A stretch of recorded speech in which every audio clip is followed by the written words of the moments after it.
Hello, everyone. Ashley Stamatinas here. I have a very, very special treat for you today. I am here with Dr. Ted Zeff. I'm so excited. Welcome, Dr. Zeff. Thank you so much for having me, Ashley. This is such a treat. I'm so excited that you said yes when I reached out to you. And for those of you who are tuning in right now, you might not know about Dr. Ted Zeff, but you probably do because he's gotten around and he's, been a very prominent leader within this field for a very long time. So let me share a little bit more about Dr. Zeff with you. He received his PhD in psychology in 1981 from the California Institute of Integral Studies in San Francisco, and he's completed postgraduate studies in nutrition, Ayurveda, and meditation.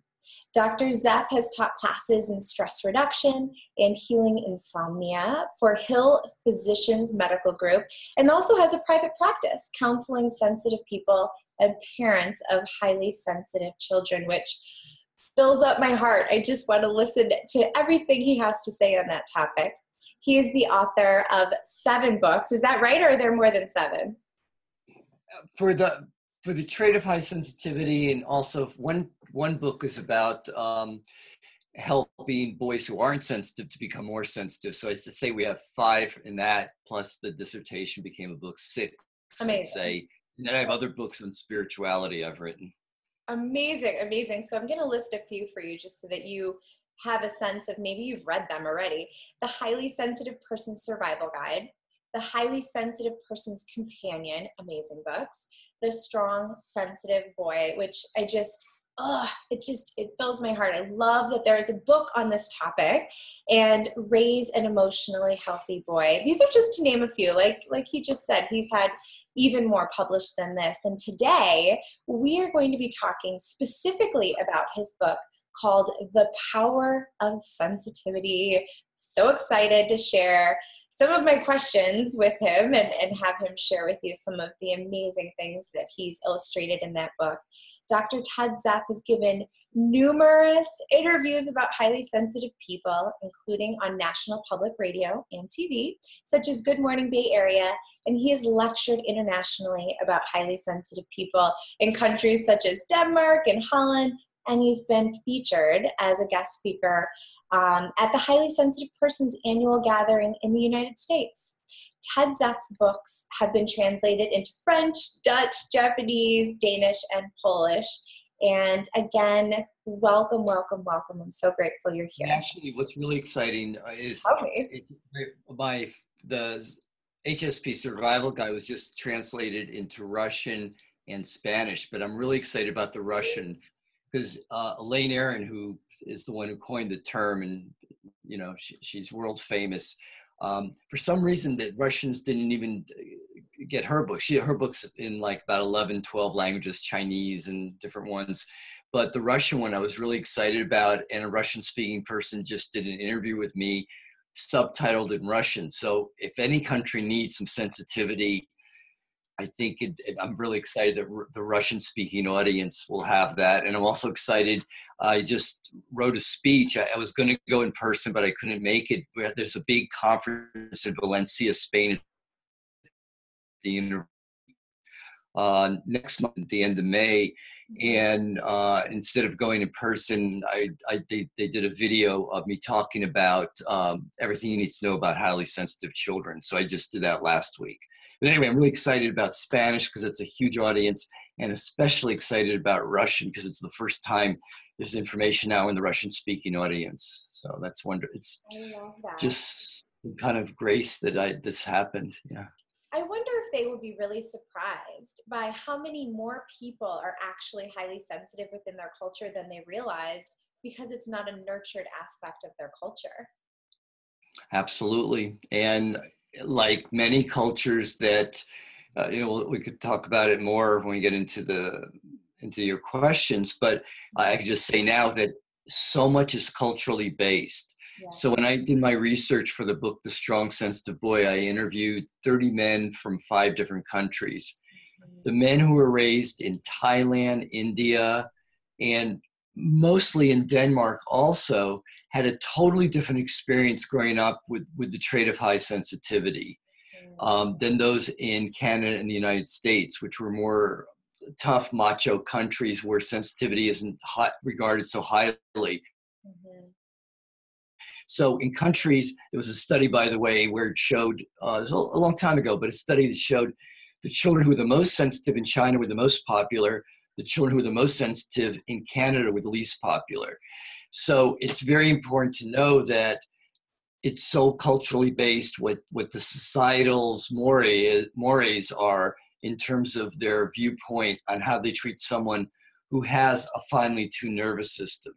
And by the way, it's about a little over 2 weeks now, we had a conference with Elaine Aaron, Dr. Aaron, and the leaders from Europe and throughout the United States. There were about 12 of us there. And I told everybody that the term highly sensitive, I mean, we have it. There's no changing it. And I turned to Elaine, I said, I really apologize, but for most men, that term does not work. So when I'm working with parents of boys and men who have the trait of high sensitivity, I use the term having a finely tuned nervous system. Ooh, like that's great. Yeah, like an athlete is finely tuned, intuitive, can tune in to the subtleties so they can be a better athlete. Someone like Sully, who landed the plane in the Hudson River, they made a movie about it.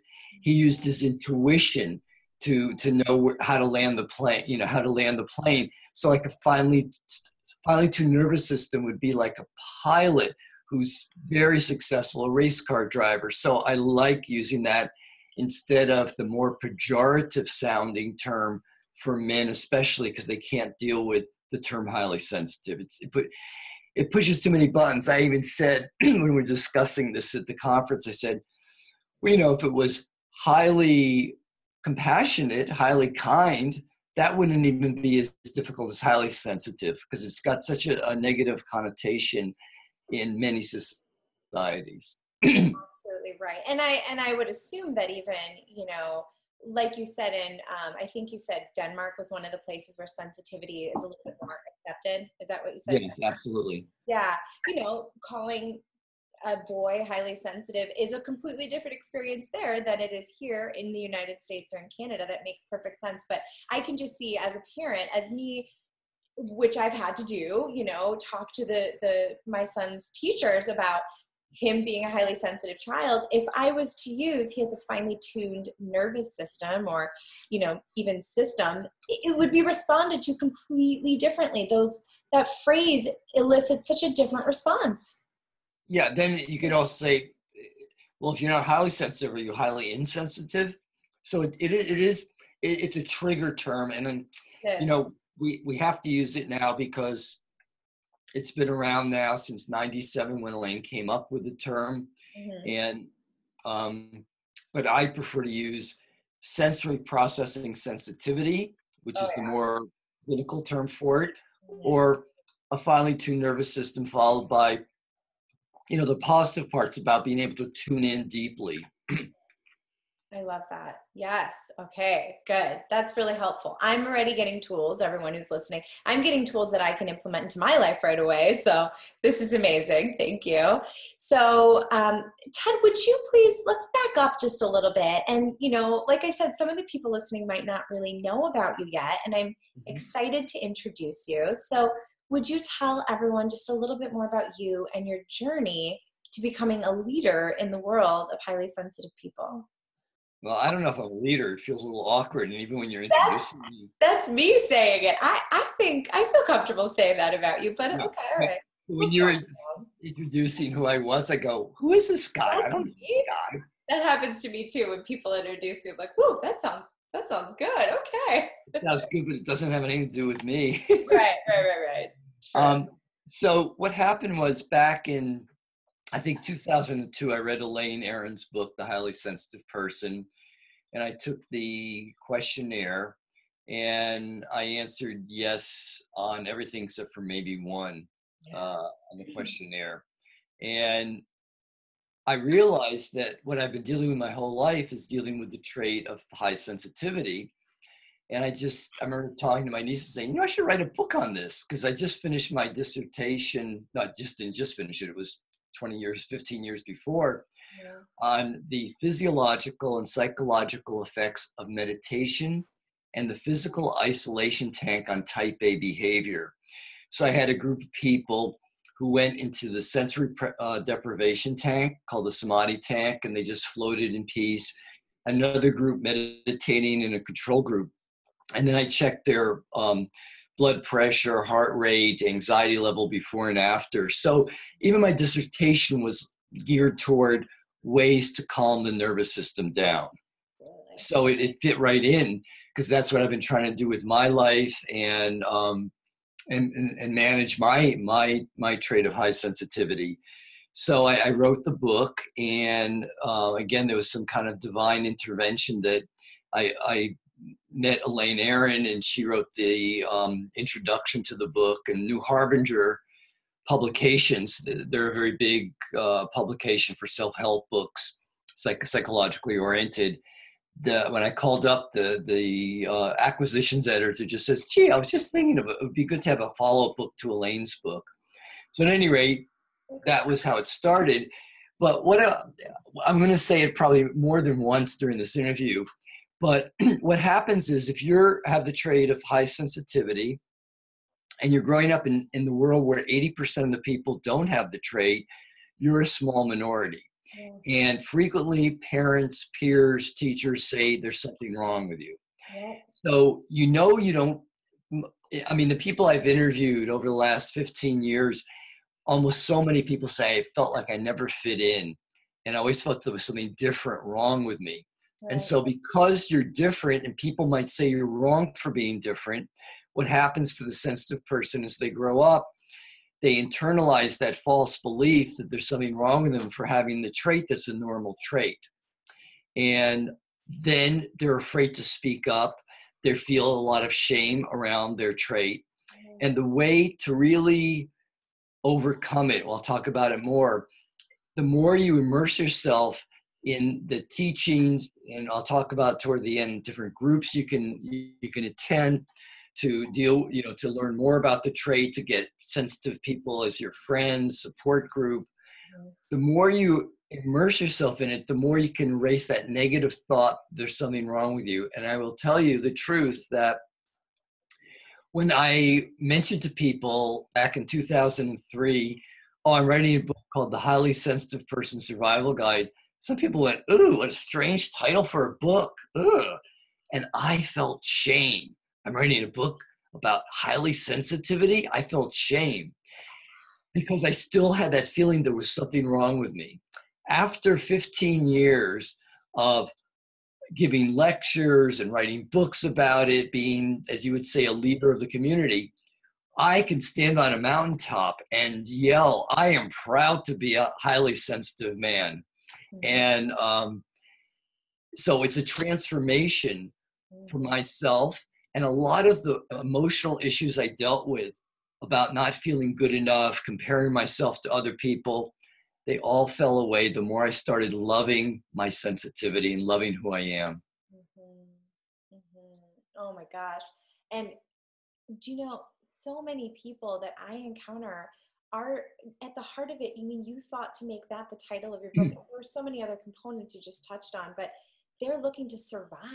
So many highly sensitive people don't even have foundational tools to begin to get out of that survival, just trying to get through the day. So I think that's so powerful that you wrote that book to help people. And it's also really cool for me to hear that there was shame even at that point, because it tells the listeners that you got through that, beyond that, and you conquered it. And those of you who are really struggling with the shame, it's possible. It's possible to get through it, beyond it, to heal from it. And do you want to say anything about that? This is great. I don't say it's not a question of possibility. It's a definite. The more you immerse yourself into the trait of sensitivity, I have, by the way, on my website, the Highly Sensitive Person Healing Program, where I have, besides very calming meditations, centering meditations, I have the last section of the tape is affirmations, where I'll say it and then you repeat all the wonderful characteristics of being a sensitive person. Cool. So you're taking what people taught you is negative. Oh, you're too sensitive. Oh, you're hot. What did I hear today on a podcast? Oh, you're overly sensitive. No, you're not. You're just sensitive enough. And the more you focus on all the great aspects of it, the more you're going to love yourself. And a lot of issues you thought about, not feeling good enough, feeling wrong, feeling shame, they're going to totally disappear. I completely agree. It's rewiring your mindset, reframing the structure of what's going on in your head, and you can change anything. I love it. I'm so glad that you brought that up. And, you know, speaking of rewiring your mindset, the true mission behind what I'm doing and bringing you here to help people understand is how all of you who are listening are not wrong for your sensitivity, but there's truly something so beautiful, so right, such a strength about, you know, what you're experiencing as sensitivity. And I know you and I talked offline a little bit about how, you know, highly sensitive people, it's a term that is really rapidly growing, which is really lovely. And at the same time, there's also some false information out there, or people who are focusing on what's wrong with highly sensitive people. And so I would love if you could talk about this just a little bit. Yeah. So in the beginning, it was Elaine Aaron, myself, Jacqueline Strickland, who has been doing these HSP gatherings in Europe and the United States. My gosh, since I think 2000. I mean, many years, about 18 years. And there was one other book. She hasn't been involved so much now. It was called Making Work Work for the Highly Sensitive Person, Barry Jagger, but that she sort of dropped out. I don't know. So there's just a few of us. And there was one person who was just using the trait to make money off it, who wasn't highly sensitive and giving these lectures. I don't even want to say where because it might identify the person. And Elaine, Dr. Elaine Aaron, Jacqueline Strickland, myself got together. So how are we going to deal with this person disseminating negative, wrong information? Because so I talked to the person and so did one of the other people. And I don't know if it's going to change anything, but the bottom line now is that it's become so popular. If you go on YouTube and put highly sensitive person, every other person who's sensitive, I think, which is 20% of the population, is doing a video on it. Right.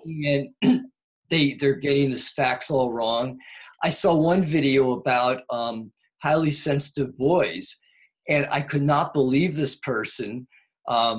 She literally took what I said in my book word for word as if it was hers.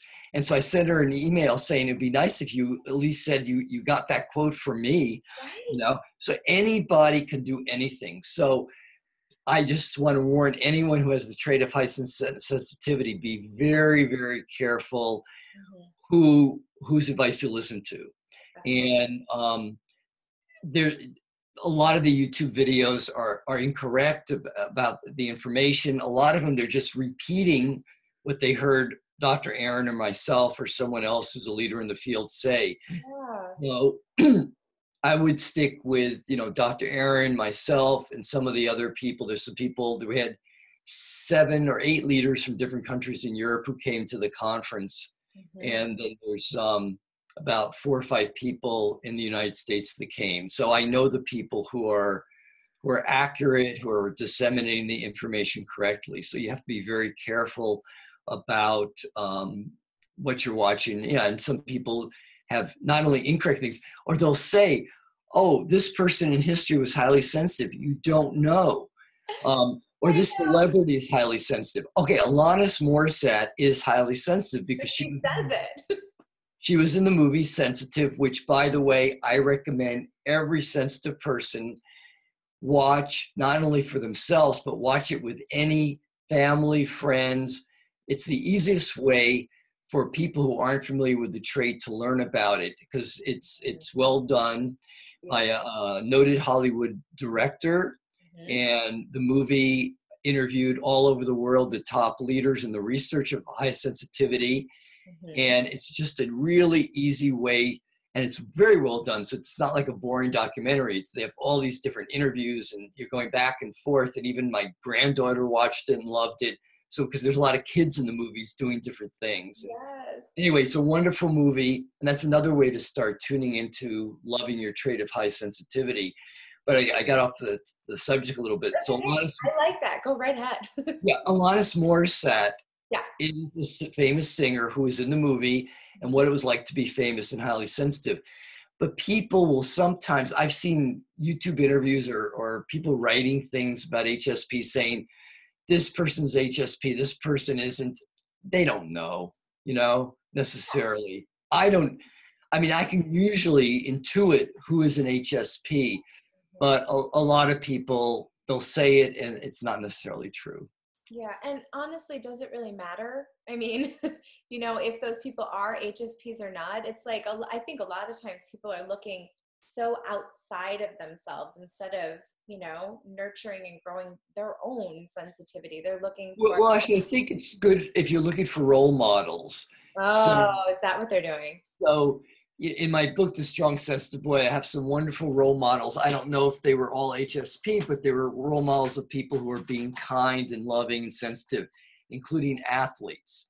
So that a boy can look up to someone who's not a cheater and, bad mouthing other players and winning's the only thing. So I put that in my book because we need role models, especially of men who are sensitive and compassionate.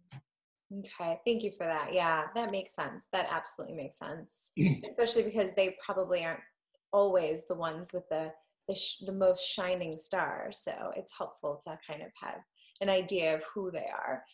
So awesome. One of the things I really wanted to do while I had you here on this interview is to dig into the book that you've written.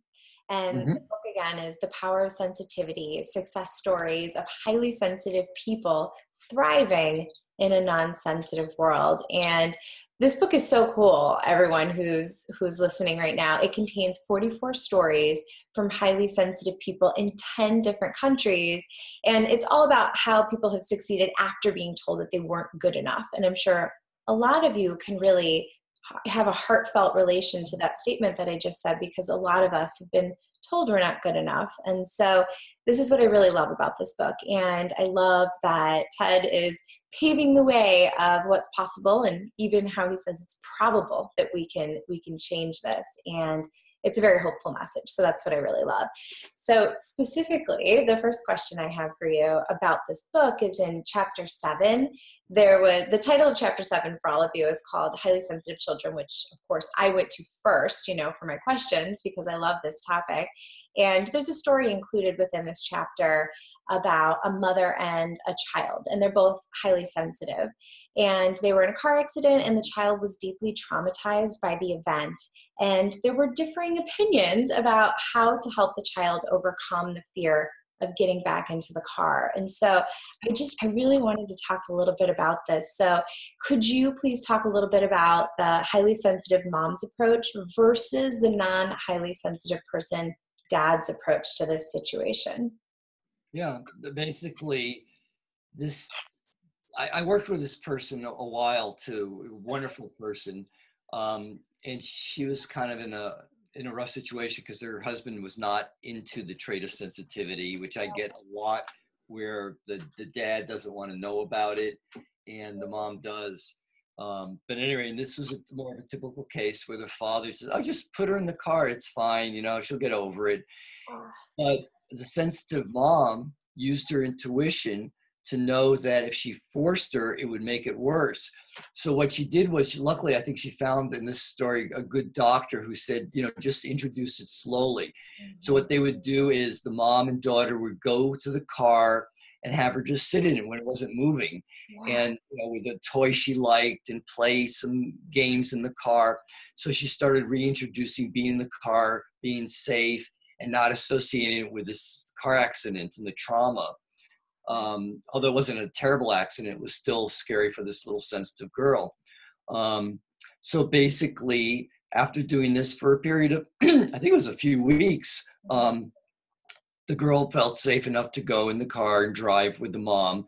and it was fine. So this is a perfect example of the difference between someone who's highly sensitive and someone who's not. Not that it's one thing I want to say right up front is that you could be a non-HSP. I always think of my dad, who a siren would go by, I would jump in the air and I say, wow, wasn't that loud? He goes, I didn't hear anything. But yet he was the most compassionate person, one of the most compassionate people I've ever met. So you could not necessarily have, and I know many non-HSPs, I have several good friends who can go nonstop day and night and nothing, lights and noise and crowds don't bother them. And they're very, very compassionate and loving all the time. Mm-hmm. So it's important to realize that, you know, the HSPs don't have a hold on it. And in my book, the HSP Survival Guide, I say, don't become an insensitive, sensitive person demanding everybody change according to your whims. I like that. That's important because it's so sensitive people sometimes become victims. And sometimes they become manipulators because, well, I have this trait and everyone has to do what I want. Everyone has to be quiet in the house. Everyone has to turn the lights off. You know, no, we're not going out anywhere. So it's always compromise in a family situation. So, but what I was going to say also is that the mom is sort of what is traditionally called the shaman or the priestly advisor in old days. The HSP, not all of them, but most of them have this intuitive ability where they can tune in deeply to the right way. And so what you need to do is an HSP has that, most of them have that, we have that special sense. The quieter you are, the more you can hear that little voice guiding you. So if you just sit quietly and meditate, oh, we were in this accident, my daughter's upset. What should I do? Just sit there quietly. The answer will come. Don't force her. Even if you're being told by someone, force her. No. And so what's the gentle, loving, easy way to do it? And you'll get that answer if you sit quietly in so many situations where you're not sure what to do. You'll hear that little voice and it develops.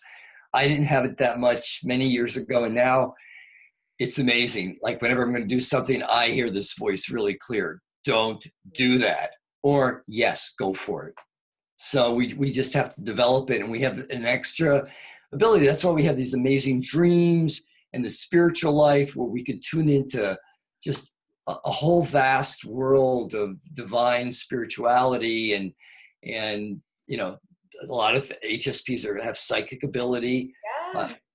So I don't say to, you know, you don't have to always be tuning into it, but in certain situations, you have an ability to intuit what is the best way to handle it, like the mom did, not listening to the dad saying, I just put her in the car. Yeah, absolutely. That would have increased the PTSD, if she had any, from that little accident when you force someone to do it. So it's like a flower has to open up at its own time. If you force the flower to open, it'll be destroyed. Mm-hmm. And likewise, when parents work with sensitive children, you can't force them. You can't. And sometimes they learn the hard way by trying and watching how hard it is on the child and the reaction. And one of the things I'm curious about from what you're sharing is, are children with the highly sensitive trait, are they more prone to being responsive with PTSD? Do they go into trauma faster or more readily than children who do not have the trait? Okay, so I'll say first of all that a child who is raised with very understanding, loving parents, mm-hmm. siblings, peers, and teachers, mm-hmm. usually as adults become not just as well adjusted, but even more well adjusted than the non-HSP as an adult. Yeah. However, that same child, if they're raised in a family where people are humiliating them for their trait, where their peers have bullied them, humiliated them for it, they're going to react deeper and have more of a tendency toward having PTSD or some negative aspect. But one thing I want to bring up, which I talked about in that speech for the University of Valencia's Spain conference, is that there's a thing called differential susceptibility. And what that means is in a lot of research, they found that sensitive people respond deeper and on a deeper level to positive stimuli than non-HSPs. So there was a study of 11-year-old girls who were depressed, and the intervention for the sensitive girls was much more successful because, don't forget, they absorb everything. So they're absorbing and more open to the positive intervention. They became less depressed than non-HSP 11-year-old girls. So likewise, what I feel, and Dr. Aaron had said it also, is that even telling a sensitive child, oh, you have the trait of having a finely tuned nervous system or the trait of high sensitivity, that alone could help them feel better and love themselves more and have less low self-esteem, just knowing that they have a trait and there's nothing wrong with them. So it's very important, this differential susceptibility, because it means that interventions like in therapy work much better for people with the trait than non-HSPs, because they're so open to positive intervention, positive feedback. Mm-hmm. That's so, I love how you describe that. That's awesome. That helps so much to illustrate that. And one thing that's just really popping into my head from what you just said is, you know, how Elaine Aaron said, you know, to those children, you have the trait of, you know, a sensitive nervous system, or what was the phrase you used again? Finely tuned nervous system. Finely tuned. Yeah, that's better. Finely tuned nervous system. What I thought was really interesting about that is how you basically just shared a story about how a title or understanding, you know, something that they're dealing with helps them feel better. Sometimes I'm a little confused about titles, you know, and labels and whether they help or not. And I think that from what I'm gathering from what you just said, it gives them information about, like, they feel at home, or they feel a sense of belonging, or I'm not, you know, off in this tangent by myself, no one understands. It's like, oh, I do fit within this. Can you talk about that for a second? Because sometimes I think that that's an interesting topic. One thing very important where you get a lot of misinformation is that some people mistakenly say having the trait of high sensitivity is like a diagnosis disorder. And you have to be so careful. I gave a talk once at a program where people are going for their master's in psychology. The head of the department, after I talked for about 20 minutes explaining what the trait was, she actually said, well, if this trait is true, that must mean there's something wrong with these people. Oh, and this is the head of the psychology department. So there's a lot of ignorance out there. Yeah. One thing that's so important is that it's a totally normal trait. And again, culturally based. In countries like Thailand, where I think of this man I interviewed who said, being kind and sensitive to other people is the highest good you could do. So he was always elected president of his class because he was always looking out for the common welfare of everybody. And that made him popular. So there's nothing wrong with this trait. It's not a diagnosed disorder. And I can give you an example. Sensitive people are not frequently, but can be misdiagnosed. I would say frequently for the ADHD symptom, attention deficit disorder, hyperactivity. So for example, someone with ADHD and HSP could look similar because in a classroom, they're not getting their work done. But it's different. The HSP is not getting their work done, the child in the classroom, because of all the noise. They can't focus, the bright overhead fluorescent lights, the fact there's so much pressure. You've got to get an A, you've got to do well. There are many HSCs, highly sensitive children, are perfectionists. So all of that would make them seem like maybe they have ADHD. Maybe they can't focus because they're too hyperactive. You take that same sensitive child out of the classroom, put him or her at home in a quiet environment, they have no problem doing fine. While a child with ADHD would still be kind of bouncing off the walls and having a hard time focus even in a quiet environment. The same with depression. Sensitive people cry more, and especially women. And the one area of the whole test for I cry easily, there was a total difference. Even highly sensitive men wouldn't admit that they cry easily. So, but sensitive women, especially in therapy, if they start crying all of a sudden, someone can say, gee, she must be depressed. I think I'm going to label her as a depressed patient. Oh, yeah. So you can have a diagnosed disorder, be on the autism spectrum, have a clinical depression, and have the trait of high sensitivity. But they're mutually exclusive, because most people have the trait of high sensitivity, do not have a diagnosed disorder. So it's like having a trait, like any trait. Oh, I'm a type A behavior. I like to get going and do things all the time. I could tune in deeper to different areas because of my nervous system. So it's a normal trait. It's not a label. It's not a diagnosed disorder. There is nothing wrong with the 20% equally divided between men and women in every country, actually, not only among human beings, but among animals. Yeah. And so, for example, in wild horses, they saw the leader of the wild horses could sense danger, and that was the sensitive horse who would lead the horses to freedom, away from danger. So even in the animal kingdom, you'll see the highly sensitive animal is usually a leader because they can sense danger. And I always make this joke. It's a little corny, but it's good. You know what Lyme disease is? Go right ahead. You know what Lyme disease is? Lyme disease from ticks? Yeah, I know what it is, yes. Yeah. So I always say, how come HSPs never get Lyme disease? Because they're going to feel the tick on their skin before it can bite them, and they don't get Lyme disease.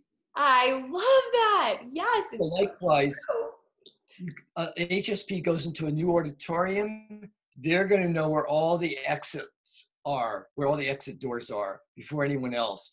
So they're good people to be around because they pick up all the subtleties in the environment and safety. It's so true. I function in subtleties. I function in gray. There is not a black and white area in my life any longer. I mean, when you lean into this trait, for me at least, and perhaps a lot of you listening too, life is in the gray. You notice all the subtleties, and there's got to be room for movement. If you're functioning in the black and white all the time, wouldn't you say that life is pretty uncomfortable in that place if you're trying to be that? Yeah. So, this is interesting that you brought us to this place, because within the same chapter that you were talking about the highly sensitive child, there's another section called How We Helped Our HSP Son Become More Confident. And truly, what I really wanted to ask you about, you've covered, and you probably could go even a little bit further with it, but the main message that I took from so many of the stories that you offered is that really knowledge is power. And knowledge is power in reference specifically to supporting highly sensitive people, whether you're an HSP or you have an HSP child or sibling or spouse or something. People who educated themselves I have, at least from my experience from your book, they are finding more success when they have that information and that reference point to better understand what's going on. Can you elaborate a little bit about that? Yeah, I actually like to tell that story because that parent is absolutely amazing. Awesome. So the little boy was overwhelmed in PE class in third grade or something, third or fourth grade, and he couldn't get the rules quickly. So because he felt shame, he just sat down and wouldn't join in. Mm-hmm. The mom was amazing. What she decided to do, besides meet with the teachers, go to the PE class, and she started playing with the other children. That made him feel safe, so he joined in, and it turned out to be he was a really good athlete and a fast runner, and once he understood the rules, he played and he was fine. If that parent had humiliated him or didn't even know about there's something wrong, that little boy would have sat on the bench the rest of his school years, not playing, feeling badly about himself. So it is absolutely 100% crucial that every parent of a sensitive child learns as much as possible. I actually have the seminar I did a few months ago in Australia and the United States, you can buy the recording of it. It's everything you need to know about raising a sensitive boy. My speech on raising sensitive children, boys and girls, there'll be a YouTube video up hopefully within about a month after. This was just last week they did the filming. It's almost an hour video. Mm-hmm. If you have a child who's sensitive, you absolutely have to put in the extra amount of energy. Yeah, maybe a little easier if your child didn't have the trait and they were more aggressive on their own. But if your child has the trait, you've got to put in the energy now. And I just, for some reason, I just thought of this one case where the boy was getting bullied in this private school, and the father went to the school, and the father said, well, that school was good enough for me. It should be good enough for him. And the mom was sort of like just going along with the dad. And I said, well, it's your choice. You could have your son stay at the school that you went to when you were growing up and get bullied and be miserable and have a terrible life where he's going to feel like a victim and miserable and need years of therapy, and that might not even help. Or you could change to a private school, homeschooling, make another change in his academic life, learn how to deal with bullying for your son, and he can grow up to be happy. It's your choice. Do you want your son miserable? Then go ahead and do what you want, or you want him to be happy and have a joyful life. Yeah. Oh, I love that. And for those of you who are listening, you know, I'm a parent of a highly sensitive child, and yes, it's for sure, you know, more work. And I encourage you to look at, you know, there's different ways you can look at it. For me, the mindset shift that I've made is that it's kind of fun to be looking at all these moving puzzle pieces and, you know, what can I do to be of service to my child to help them thrive in this situation. You know, I have seen a lot of other parents who say, you know, well, this is how it is. They've got to just figure it out, toughen up. And I'm like, oh, okay, well, you know, when I put that little bit of extra effort in, I see my child go from really struggling to really thriving. And, you know, that lights me up as a parent. And then you see your child light up and you see their potential shine through. And it's such a beautiful experience. So, I mean, oh my gosh, I encourage you to take that little extra step to just look at how you can put a little bit more into it and be like creative, like the parents that you've just described in these stories. Although I do get dads going, well, it sounds like we're just coddling him. I know. So, but what I want to say is it's very important. Yes, when you're disciplining a highly sensitive child, you scream at the child will react in deep fear and withdraw. They do much better if you talk in a very gentle, soft tone. Yep. But you still have to delineate clear limits. Yep. And you can teach your children the vocabulary if they're feeling too overstimulated and they can't take another event and they need downtime. Let them tell you that.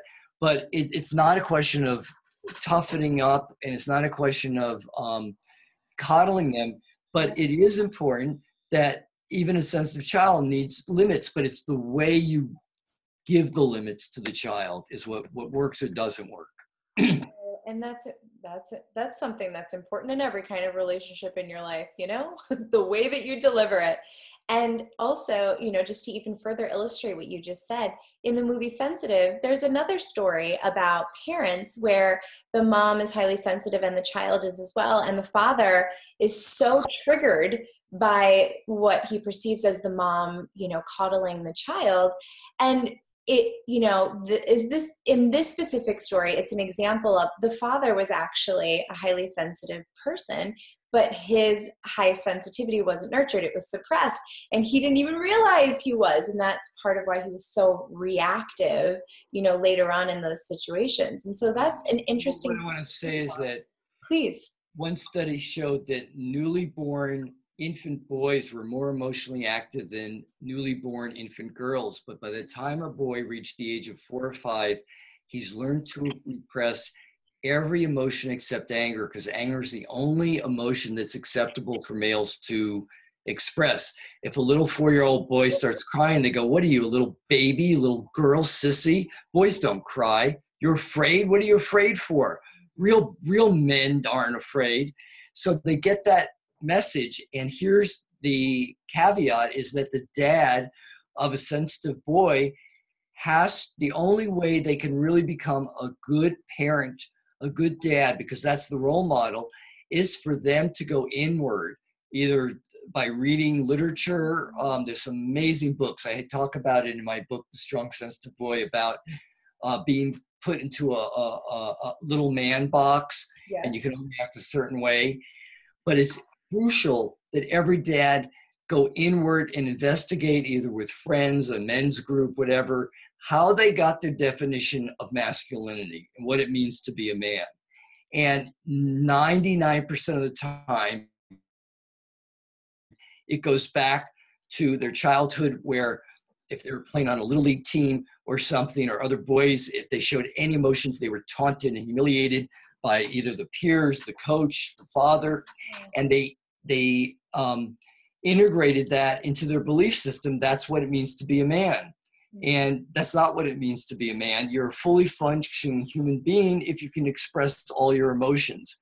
So I absolutely implore all dads of sensitive children to explore their own belief system. What made me get this viewpoint that this is what a man is supposed to be like? Yes. And how can we change that?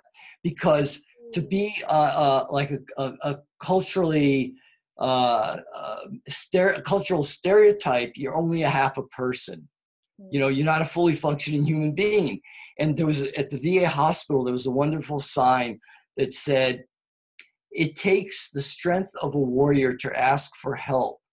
So if you're in pain, ask for help now. And that was the way that to get veterans to ask for help with PTSD or emotional crisis. It takes more strength to ask for help than to repress anything. No, I could do it all myself. And that's why most men die before women of heart attacks and they don't see doctors, because men are taught, boys are taught from an early age, you should be independent, take care of yourself, don't depend on anyone. So it's a full self-analysis, self-examination about your entire belief system, especially for men.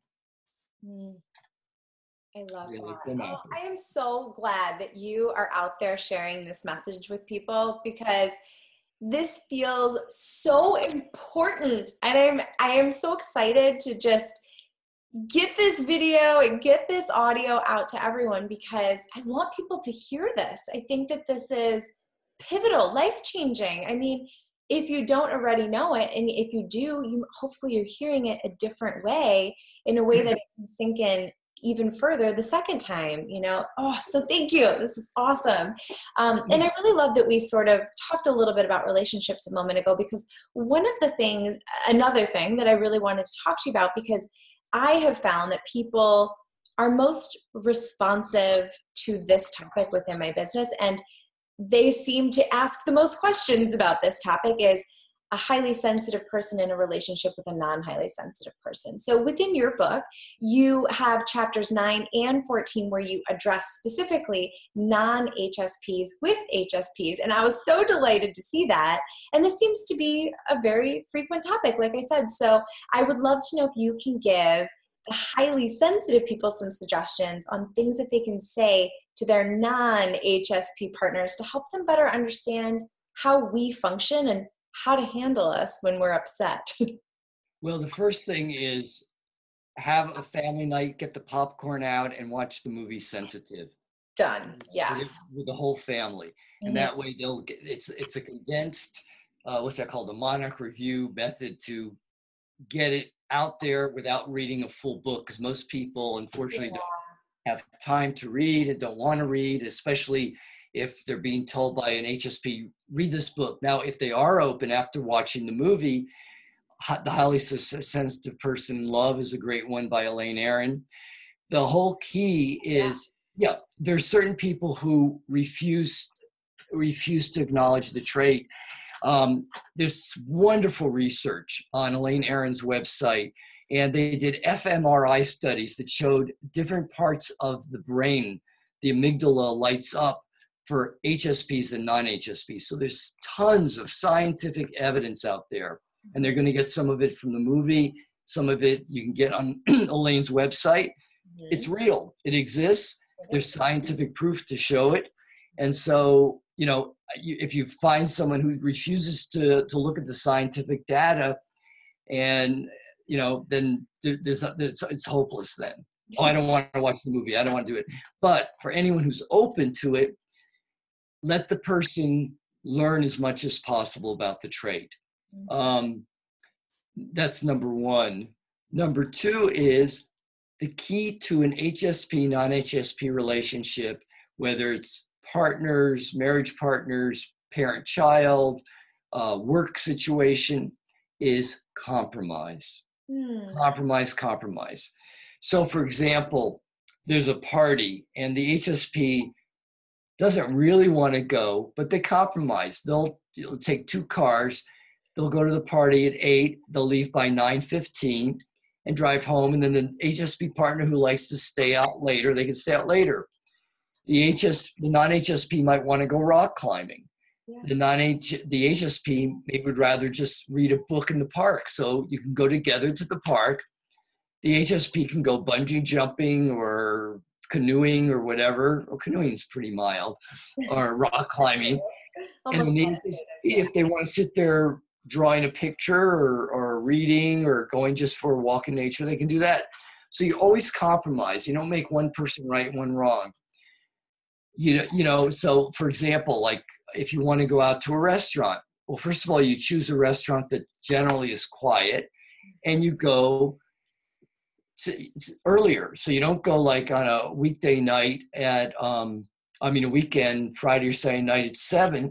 You'd go like on a weekday night around 5:30. They have an early bird special. You save some money. It's quieter in the restaurant. Yep.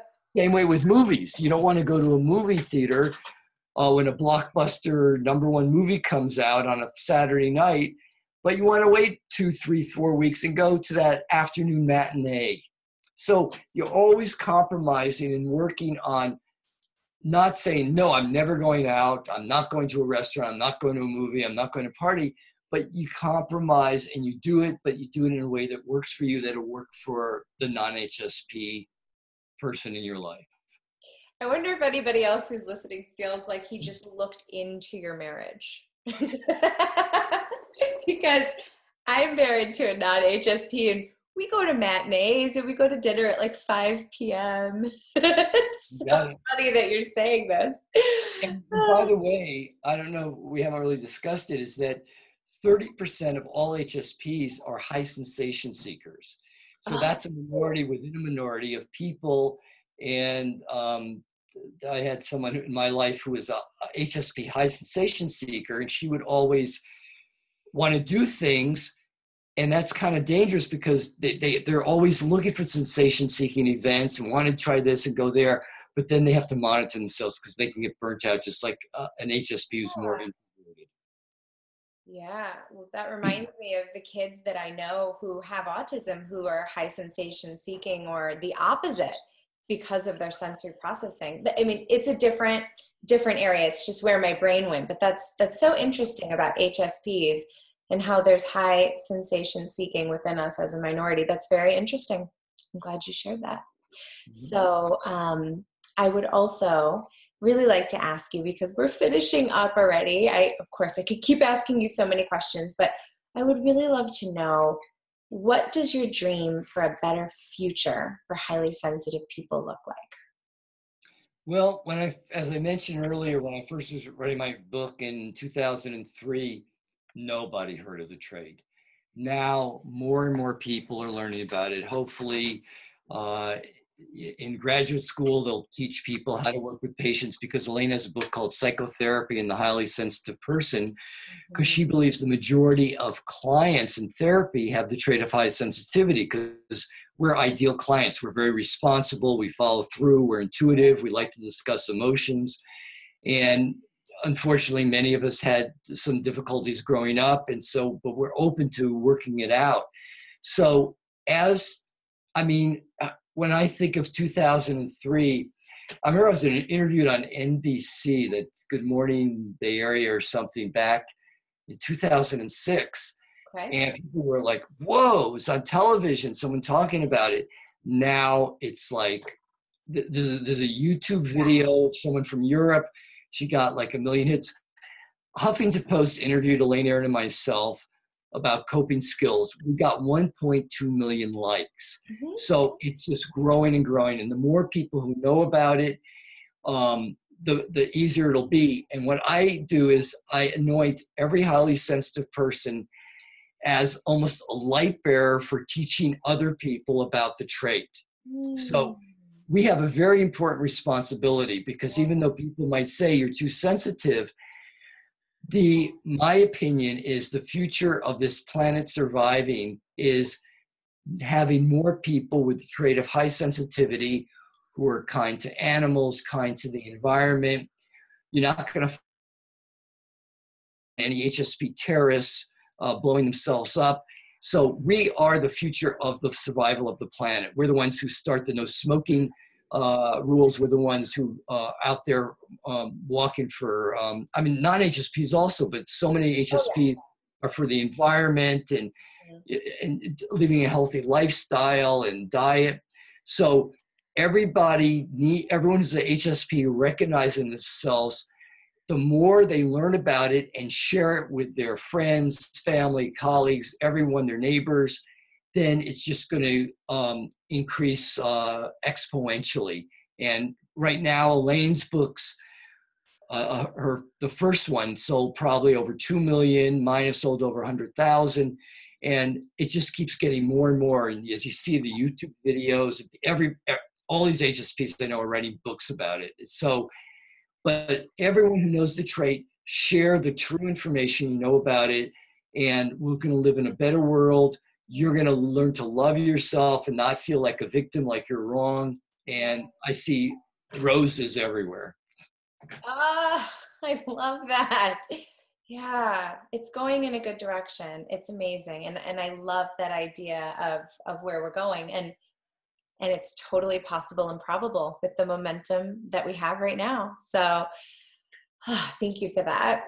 So could you please add a word of encouragement to the viewers who are struggling right now and desire something more?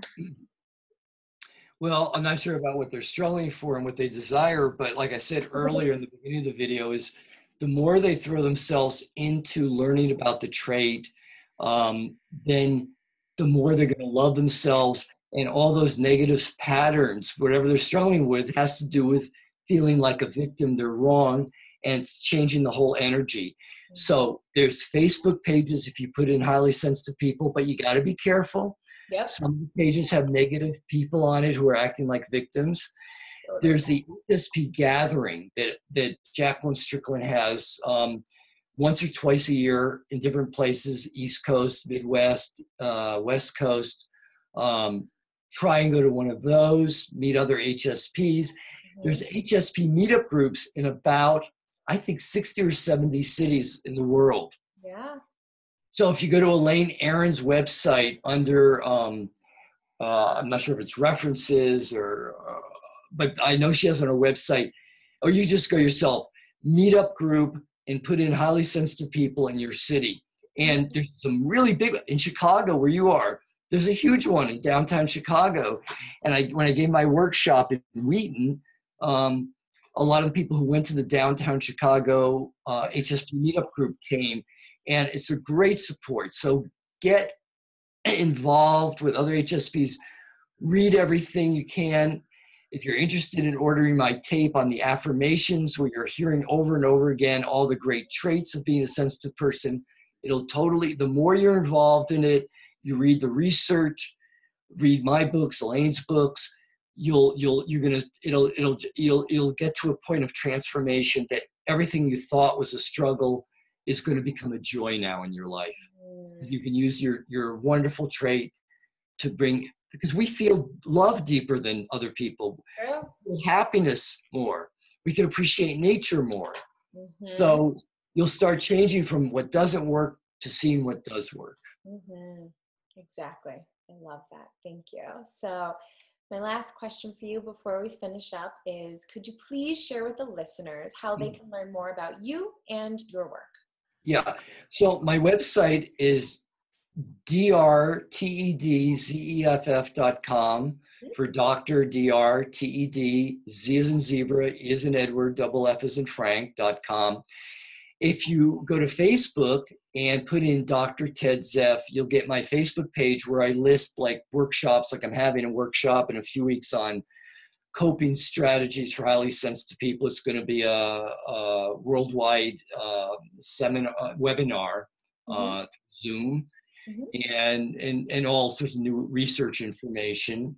So if you want to follow me on Dr. Ted Zeff on Facebook, or you go to my website, drtedzeff.com, and feel free to contact me. There's a contact on my webpage. You can ask me any questions. I have all these books. I do individual consultations all over the world via Skype or phone within the United States with parents of sensitive children, as well as adults who have the trait of high sensitivity. So there's a lot out there, and I just encourage you to embrace everything that's out there.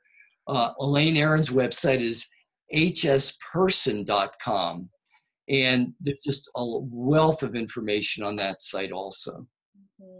I'll include all of those links for everyone listening, and they'll be below this video. They'll be on my blog. They'll be anywhere that you can receive this interview. You'll have all of the links that Dr. Zeff just offered all of you, so that you can stay in touch with him, take him up on these offers, get involved in the conversation and continue to learn about all of the newest things that are coming out from Ted and from everybody else that you just listed, because there's a lot of wonderful resources that you've mentioned within this interview. So thank you again, Ted, and I hope all of you will continue to take the next steps with Ted and continue to stay in touch with him. Please be sure to subscribe to the series and get involved in the conversation by leaving a comment. And of course, we both would love to hear your comments below. So thank you for joining us.